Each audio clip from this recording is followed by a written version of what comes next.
Hi, the next search that we're going to do is a multiple table search on multiple criteria. So you can see in my table, okay, in my design, that I'm searching for, I'm using 3 different tables in my search: the bookings table, the customer table, and the options and prices table. I've also got 2 different criteria. I've got a customer ID of 263, and I've got a date of booking with some strange stars and some numbers after it. Okay, so this is the date. This is a wildcard, so the 2 stars mean it'll search for any date in April of 2022. Okay, so I'm not looking for a specific date, I'm looking for any date within that month. Okay, so that's how that works. But I'll come on to explain the calculation in the next video. Okay, so let's start by creating the search. So I'm going to go onto my database, and I'm going to go onto the create menu, and I'm going to select a query design again.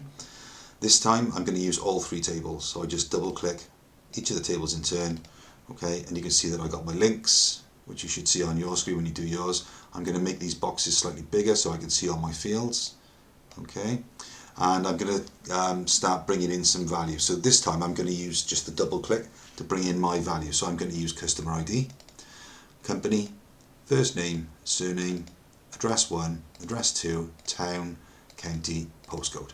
Okay, so those are my contact details. I'm then going to bring in from the bookings table, I'm going to bring in the order number, I'm going to bring in the date of booking, the package option they've booked, and how many hours after midnight they've run over on their booking allocated time. And then lastly, from the options and prices table, I'm going to select the items included and the cost per day. So you can see that there's quite a number of criteria there, and they go over more than one page. Okay, so now if I run the search, you should notice that it displays all the results. Okay, that's everything in the database, but it displays all the results from different parts or different tables.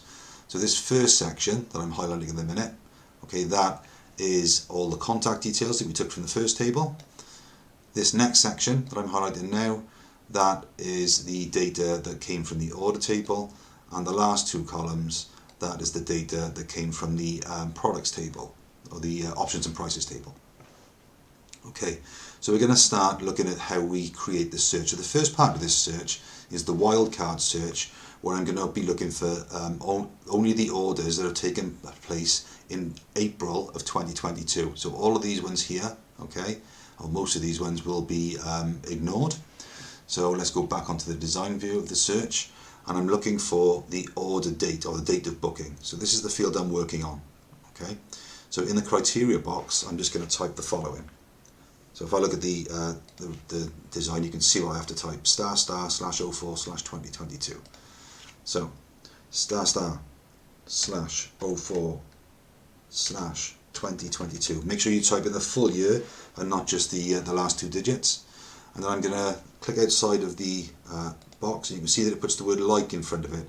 Okay, so that's searching for things like. Okay, and the 2 stars mean it will replace 2 digits with, that's the wildcard. So it will search for anything with 2 digits followed by 04 and 2022. So if I run the search, you can see that it only displays now the orders that have taken place in April of 2022. And the second thing I was going to search for was the customer of 263. So let's just go and check that that's right, 263. So I'm going to go back onto my database, I'm going to take it back into design view, and I'm going to come up over to the customer ID, and I'm going to type in 263. So I now have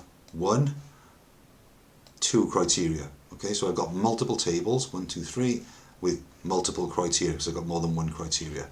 So let's run that, and now you can see that I've got 1 customer displayed. Okay, so as evidence, you need to make sure that you take a screenshot showing both criteria. So you might need to take that over more than 1 screenshot if you can't see them in 1 screenshot. Explain the criteria, that it's multiple table using multiple criteria, and explain the tables that you've used, and then run your search, okay, and explain that these are the results of the search that you've created. So that's how you create the multiple table search. Don't forget to right click, save, and then I would save this one as multiple